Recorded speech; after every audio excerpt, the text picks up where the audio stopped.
Alright guys, before I get started, I did want to mention that if you've clicked on a video of mine that says it's unavailable, it's something about honor thy mother and father. It was something I got off Prelinger Archives, and it was like something from the 1950s about this kid whose parents keep cleaning up after him. But the sound, the audio was about 1.5 minutes ahead of the video, so it looked really stupid, so I had to remove it. That's what happens sometimes when you try to re-render a rendering. So we're going to talk a little bit about Army recruiting this week some more, and a little bit about something that happened that sounded like an explosion in the Air Force office. Before I get to that, said I'd mention paintball. We did have a paintball competition. It was called Capture the DJ, and it was where we invited anyone and everyone to come and take on the Army, the Air Force, the Navy, and the Marines. I don't think the Air Force guy, and neither did the Navy, come to think of it. Did the Navy? No, I think it was just the Army and the Marines that competed. As I remember it, the Army and the Marines, I think, were the only ones that competed. But anyway, we the local radio station, the rock station, I forget the name of it, but we had very good relations with them, really good relations. 2 of them were in the U.S. Army, and so they really supported us and everything that we did. And it ended up where we became good friends with, I forgot the name of what they call it, but the person that does all the events, that coordinates all the events and gets all the businesses there, and she would come, it was a lady, and she would come and invite us to all the events and stuff that the radio station had. And they had one called Capture the DJ, and it was where the radio DJ, they had set up this outdoor little, you know how they do the outdoor broadcastings at the table? Well, they had done one of these out in the hills, and anyone from town, from the city, or actually I think it was the whole county, that would come and try to capture the DJ, and you could get a prize at the end. I think it was $1,000 or something like that. And you had to take on the Army and the Marines to get there, and that was like, there was like probably 12 or 15 of us, not only recruiters, but also our delayed entry program soldiers, the people that we'd put in the Army that were waiting to ship off. They were also with us. They were a part of our soldier teams. So that was kind of fun, and it was a paintball competition, and they ended up capturing the DJ because, of course, there was like 150 people that came out to take us on. So what happened, I ended up getting shot in the hand with a paintball, and literally hit my hand. It tore open my hand a little bit. I was bleeding, but it didn't hurt that bad, and I'll tell you why, because it was so cold that day.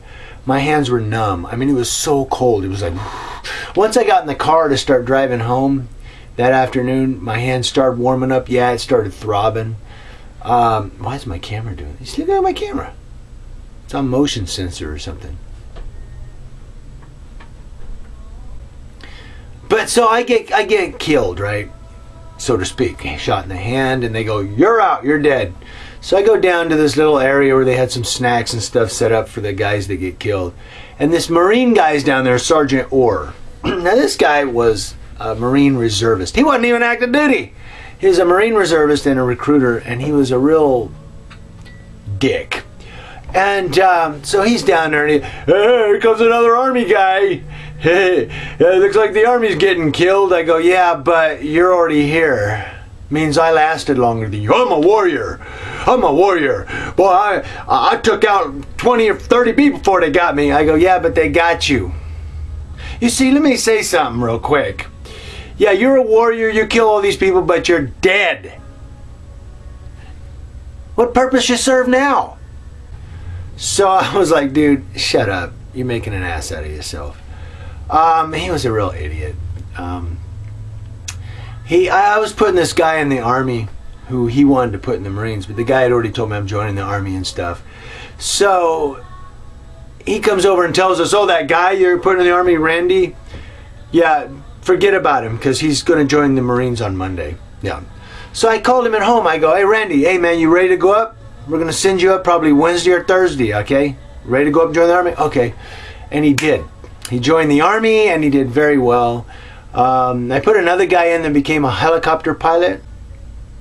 And then I had one guy, before I get to the explosion story, I had this one guy that I didn't want to see. He had a pending, what do I want to call it? He had got arrested for marijuana, which is, I mean, it happens. Life happens. But the thing was, it was still on his record, and I said, that has to be taken off your record. And they told him they would expunge it so that he could join the Army, because he really didn't get in a whole lot. I don't remember what happened from that, but he had been told by the court that they were just going to strike. I don't think they said expunge. I think they just said strike it from his record, something like that. But I don't really remember a whole lot. It was like 12 years ago. But I do remember that I told him, I said, look, before I send you up to join the Army, you got to get this off your record. I'm not sending you up there. I'm not sending you up there with that on your record. And so some of the guys over in the National Guard recruiting station, because we had an active duty recruiting center, and then we had a National Guard recruiting station across town, and they were telling him, well, he doesn't want to send you up there because he don't want you joining the Army. He don't want to put you in the Army. He thinks you're a geek. So the guy got really pissed off and was like, well, fine, I don't want to join. Well, then he ended up coming back to join again, and he got another recruiter. One of the guys in our office, one of the guys I worked with, became his recruiter, and they were going to send him up there.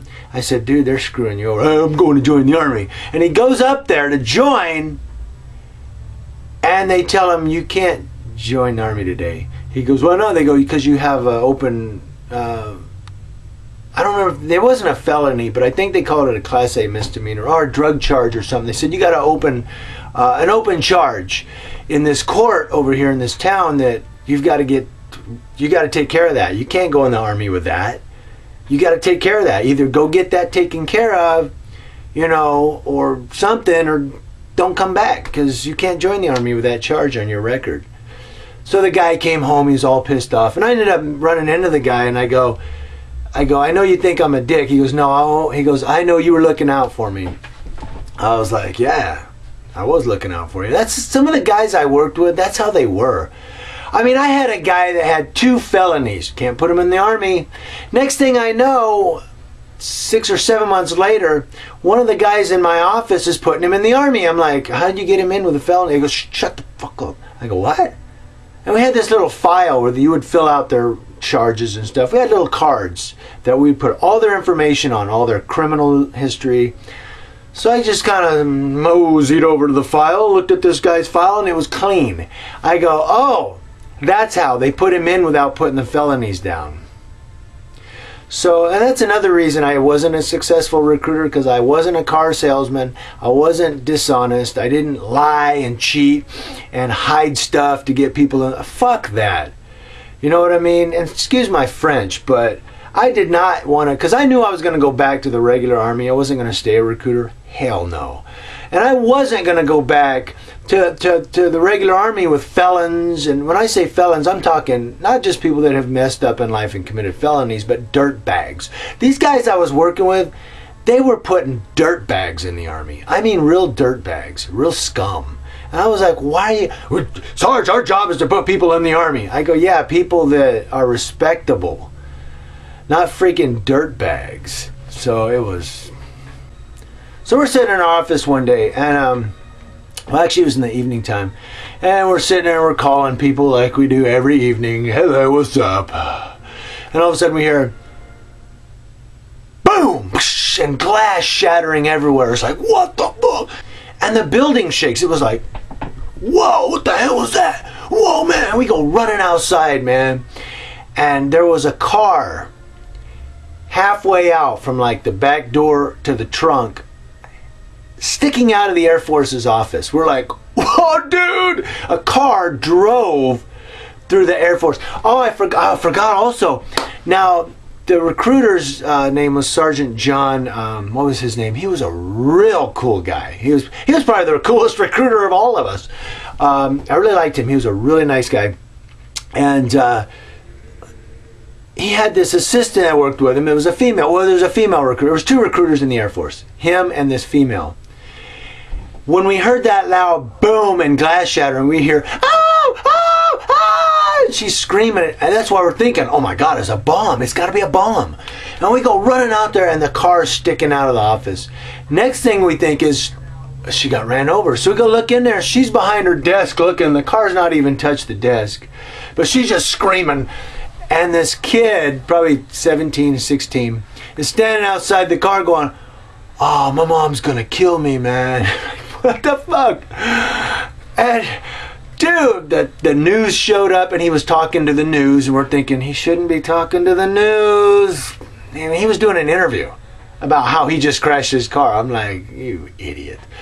The police showed up, the fire department showed up, and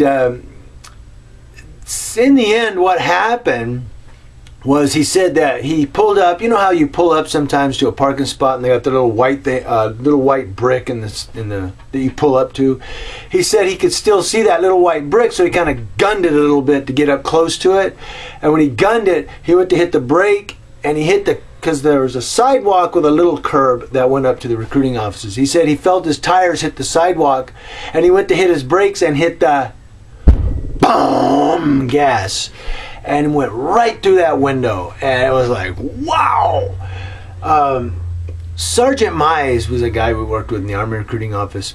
And he comes back down like probably 45 minutes later, and he was going, "Dude, I didn't know what happened." We were like, "Where were you, man?" "I was hiding behind the washer, dude." He goes, "I heard the loud boom and I went and hid behind the washer." We're like, "Oh, great Army guy. Yeah, go hide." He went and hid behind the washer. He didn't come down to see if we were okay. He didn't come down to see if a bomb went off. He went and hid.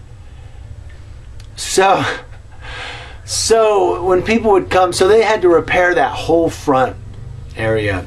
The Air Force, we let them keep a lot of our files and stuff in our office. So they locked up all their confidential stuff in our office. Alright guys, sorry for cutting it short, but my battery died right while I was recording. I thought I lost the whole thing, but hey, thank God to flash memory, right? But that was about all I really had to say. Anyway, so that's about all the recruiting stories that I could think of. I really can't think of anything else that would be really exciting to talk about. Not really exciting. So next week, we're going to go to Texas. That's right. Next week, we're going to Texas, Fort Hood, Texas. I got a few stories there. I got a few things I can do to diss the Army. Because when I left recruiting and went back to regular Army, I hated it. I hated it worse than anything. So next week, we talk about Fort Hood, Texas. I don't know what stories I'm going to have yet, so all I can say is come back next week and we'll go to Fort Hood, Texas.